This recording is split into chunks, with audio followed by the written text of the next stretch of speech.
Praise the lord అండి. అందరికీ వందనాలు.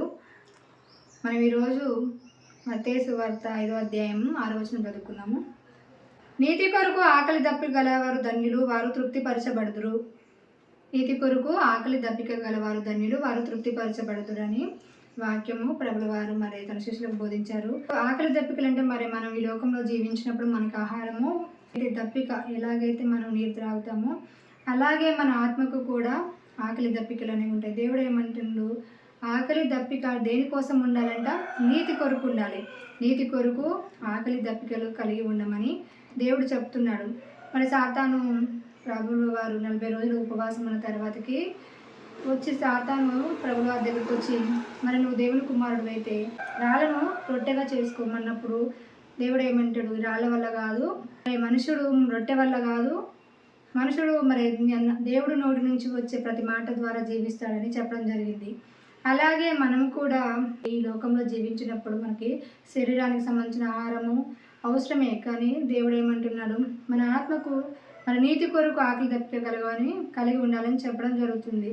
అంతేకాకుండా దేవుడు నీతిమంతుడు, యథార్థవంతుడు కాబట్టి ఆకాశం నుండి అంట తన నరులనంట చూస్తూ ఉంటాడంట. నీతిమంతులను చూసి పరిశీలిస్తూ ఉంటాడు. పరిశీలించి నీతివంతుల మార్గం అంట అంతకంతకు తేజరెల్లుతుందంట.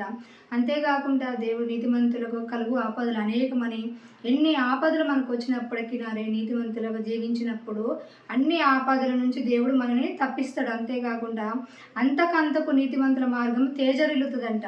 అంతేగాని తేజరిల్లుతుంది కానీ మనకి ఏ కీడు జరగదు. దేవుడు అంటున్నాడు, మీరు పరిసయ్యుల నీతి శాస్త్రాల నీతి కంటే మీ నీతి అధికంగా కాకపోతే మీరు పరలోక రాజ్యంలో ఉండరని ఖచ్చితంగా చెప్తున్నాడు.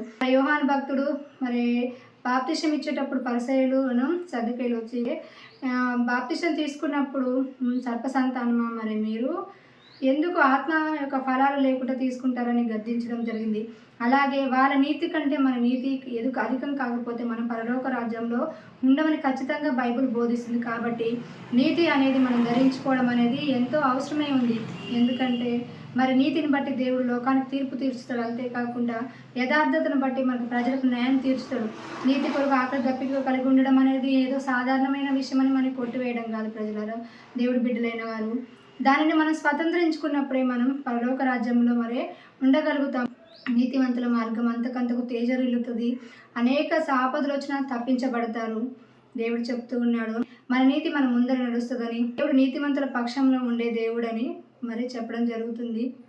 దేవుడు ఏం చెప్తున్నారంటే, మరి నేను నీతిమంతుడు కాబట్టి నా నీతి క్రియలు మీరు దేవుడి బిడ్డలమైన మనం దేవుడి యొక్క నీతి క్రియలు మనం గ్రహించే బిడ్డలమై ఉన్నాము. ఆయన నీతిని మనం పొందుకునే బిడ్డలై ఉన్నాము. మరి పొందుకున్నప్పుడు దేవుడి యొక్క నీతిని మనం ప్రకటించే బిడ్డలుగా ఉండాలి.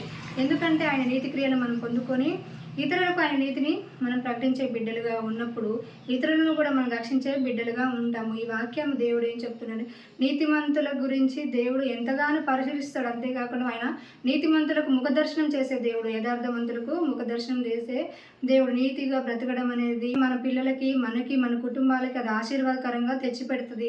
నీతిమంతులు అంటే దేవుణ్ణి మనం ఎల్లవేళలా జ్ఞాపకం చేసుకోవడం కూడా అది ఆశీర్వాదాన్ని తెచ్చిపెడుతుంది.